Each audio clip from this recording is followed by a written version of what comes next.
unfortunately, at least some sad news, at least in terms of B. Smith, the famed author and restaurateur. She's come out publicly now and talked about the fact that she has Alzheimer's disease, Alzheimer's, and for somebody who's personally dealing with some of that in my own family, I know how devastating it is to other family members, and it's so frustrating and devastating to the afflicted. You just got to be proud of her that she's heroic enough to put it out there and try to help other people. She was actually diagnosed 4 years ago. Yeah, I'm surprised she was able to keep it a secret so long. Yeah. And her and her husband Dan Gaspy, a credit to them that they just want to get out there and try to support the cause as much as possible and bring really some celebrity light to it. So good for her. Rock on, B. Hang in there.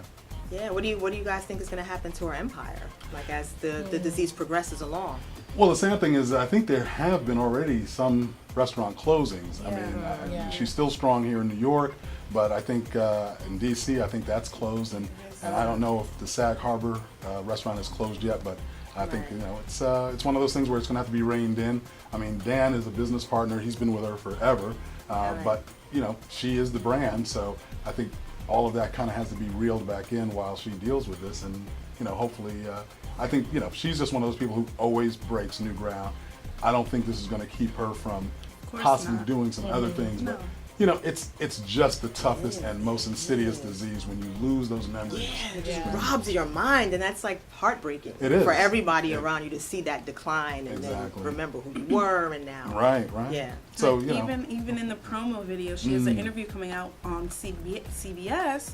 She couldn't even recite the day, the month, the year, and it brought her to tears. It's a shame how powerful. I think that's kind of the hardest part. Like when you're not so deteriorated to where you don't remember anything, but you just remember that you don't remember, and that's like the really, really harrowing part of it. Well, it's such a devastating disease that unfortunately has no real symptoms, so you can't attack it as early as you'd like, and then there's really not anything foolproof that you can do to really reduce it. It's just something that you kind of have to learn to deal with, even though, as we were talking on stage, you can do some things to help your mind stay sharp as possible, as long as possible, and working with puzzles and kind of brain activity that can those things, help those muscles stay sharp, and doing things with your hands, arts and crafts and things like that.